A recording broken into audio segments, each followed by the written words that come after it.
So happy. You're gonna scratch me? Hey, this is Matt, and this is finally a review of the Deer Hunters Act 5, Hymns with the Devil and Confessional, probably my most anticipated release of the fall. I've just been steeped in this album for the past month. It came out in early September, and I wanted to make this review appropriate to just the grand and expansive scale of this album, not only story-wise and themes-wise, but with the music as well. It just takes so many listens to wrap your head around completely. So I wanted to make this appropriate to that, and that's why I'm doing a track-by-track review. So I'm going to go through every single track here. It's going to be huge. Casey Crescenzo set out to write these 6 albums, this hexology, 10 years ago, so he's really fulfilled that promise. I think the acts are maybe the most ambitious concept rock albums of all time. It's really amazing to have that level of foresight and passion to keep refining and improving. He clearly had this vision that was just too compelling not to see through to the end. And like the Deer Hunter or just Hunter, the protagonist has grown and matured, so has Casey, not only with the depth of the narrative, but the music itself. Act 4 was the album I think Casey finally achieved the sound he set out to get from the beginning. That one was just miles ahead in production value compared to the rest of the acts. His once post-hardcore vocal shouts and nimble guitars have faded in favor of lush strings and rock opera arrangements. I think what's more important even than the fine and minute details of the story itself, which can be really a big draw for people, are the overarching themes of the whole thing. This is a very human story represented by the trees on the album art. The tree represents the human life cycle. This is all about humans grappling for power and control while striving for love and meaning, which sounds pretty familiar. This album opens again with the oracles, who are really the narrators of the story, singing once again a poetic prophecy over Hunter on the song Regress. And these little intros are usually oblique enough to get your mind going, but still do well to jumpstart the narrative. And this time they're basically saying, nice to know you, kid, you're a goner. It's a heavenly opening with harp and strings and just about everything else you'd expect when entering an eternal bliss. Then we get this really sudden transition into the next track, The Moon, which has got a very 9 Inch Nails industrial feel to the beat. It feels a lot like the Black EP from the Color Spectrum. And the female vocal lines are the perfect melodic complement. They don't feel at all thin or cutesy, rather they're strong and rich and totally locked in harmonically. And on this one, the main character, the boy, is really reflecting on his regrets. There's this kind of deep sorrow over the innocence he lost when he left the lake and the river, his home, but there's still a hopeful longing for a silver lining which seldom lies in sight too plain to see. This song is Casey's writing and performance really at its absolute best. The next song, Cascade, caps off one of the best 3-song openings you're ever going to hear on an album. This thing's got a hook, this chorus hook that I personally could not handle. The opening guitar is very reminiscent of a Fleet Foxes song, I think from their first record. Yeah, it's a very eerie tone, but the song itself is in a very cheery musical key. It's another sort of woeful tune for the boy as he's searching for a place to hide from the darkness and wild things. Just to fill you in a little bit, if you don't know the story too well, on Act 4 that one ended with the antagonist, the pimp and the priest. This is a character that's both a priest during the day. He has a church, and almost in the same building or close to it is his brothel. He's a pimp at night, and he runs this brothel. So really one of the coolest villains ever in a story. Just the idea of that. But anyway, he blackmails the main character, threatening to reveal his identity that he stole on Act 3 when he went to war. So yeah, the the main character's kind of under this guy's thumb. And the boy is the mayor of the city, and he's feeling the heat from the cynical citizens, but also dealing with this pickle he's in with the pimp and the priest. He wants to exact his revenge, but he's not sure exactly how. And listen to the little string and key accents that add to the playfulness of the verses on Cascade. The contrast between verse and chorus is fantastic. And gotta plug one of my favorite bands, the Reign of Kindo, on this one. Casey's voice sounds a lot like Joey, especially on that lead up to the third chorus, with that more smooth and jazzy tone. The next song, The Most Cursed of Hands, is really a parable that's decidedly darker than anything up to this point.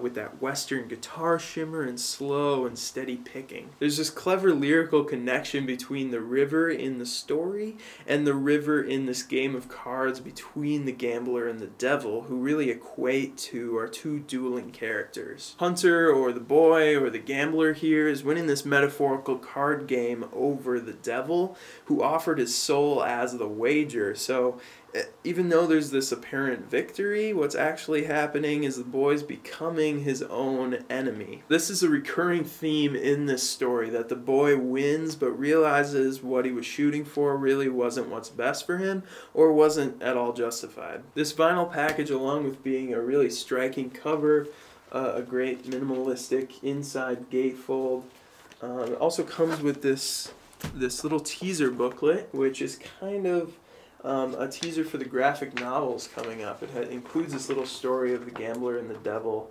written by the same guy who helped with the graphic novels. So that's a really awesome little addition to this package that makes it more enticing to get these graphic novels. So far, this album is really following the tried and true formula of all the acts so far. He starts off with the dense vocals of the Oracles, and then a big, bold rock song is always second, and then something poppier like Waves.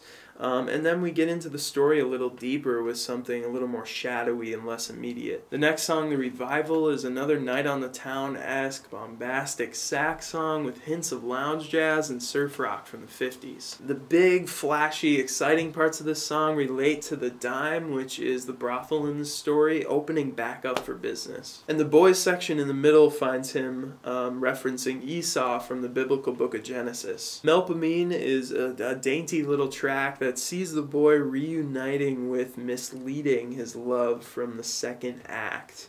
I really think this song's about him sort of forgiving her. I wish he would have done just a little bit more with the resurfacing of this character. She had such a major role in the album arc here that, you know, this doesn't feel like necessary closure. But this track does fit in very nicely musically within this album. Pretty much all the speculation I've seen regarding the story on this album has revolved around this next song, Mr. Usher, On His Way to Town.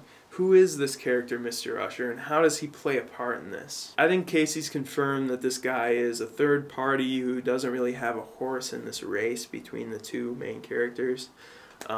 Yeah, but it's funny to poke around on Reddit and just see and read all this conjecture. Fans of this band are super creative when it comes to crafting subplots. I gotta say, I'm not too into this track or the next one, The Haves Have Not. They're very theatrical, very story-driven, almost like Andrew Lloyd Webber level.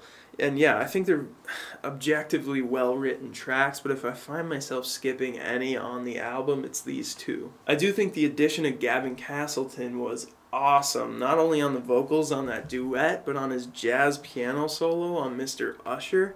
How can this story not be turned into a musical? I equate Light to the song The Line from Act 4. Casey's proving his musicality in a less cinematic way and in a more singer-songwritery sound. He doesn't use the vaudeville 1930s stuff here.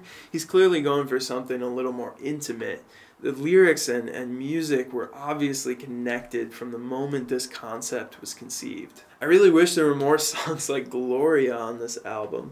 There are more moving parts, more stagnant rhythms, and more of this just straightforward rock feel throughout. The bridge is one of the best moments on this album, with a fire guitar solo and some synth flourishes that create such a unique atmosphere. These next two songs, for me, took a while, but eventually the dark, feel and synthetic layers got to me. On the song The Flame Is Gone, some of this Radiohead-like production really wows me, and great background vocals as well. I think this song is from Mr. Usher, directed at the Pimp and the Priest, and he's seeing a little bit of hesitation on his part to break the boy, and he's saying, don't you want to see him fall apart? I haven't quite figured out the significance of the flame and the fire quite yet, but I'm thinking it has something to do with the flame being misleading and her death. The flame is gone, and the fire being the boy who still remains. But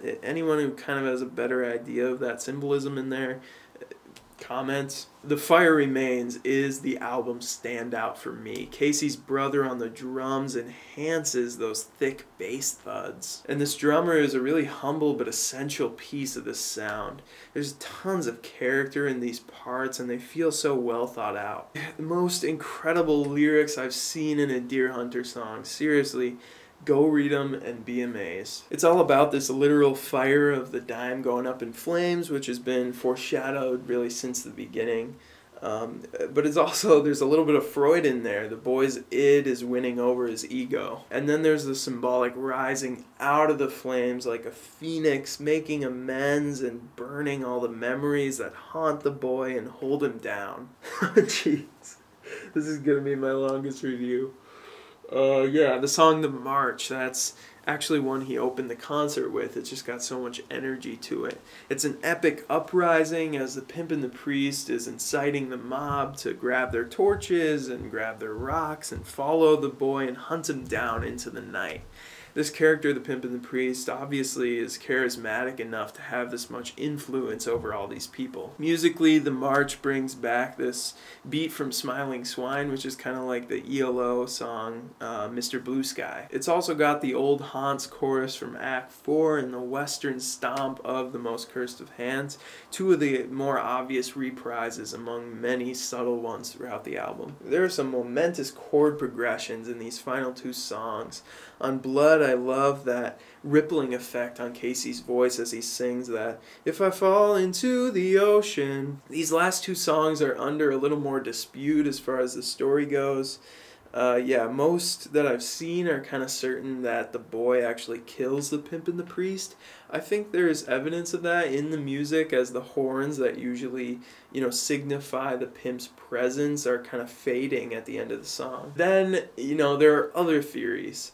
I feel like there's a beauty in this, though, and Casey has to really enjoy this time between when the music comes out and when the graphic novels are going to come out, when people are going to have this more clear idea. Because, these fans, we're all allowed to create our subjective experience and pick, certain meanings and themes that are most meaningful to us. And with the last song, A Beginning, the question has to be asked, what do I take from this ending? To me, it's all about clearing the slate, re-examining yourself, and moving forward. It's all about absolution. And for a character that's been the victim of so much injustice, but also negatively affected his own path by his own volition, redemption is everything. I hope you're enjoying this one as much as I am. Yeah, it's a solid 8 out of 10 for me. I'm still uncovering and unraveling so much with every listen, but I still think Act 4 is probably my favorite. Thanks for pushing through this. Yeah, let's talk about this thing. Peace, love, and thumbs up all around.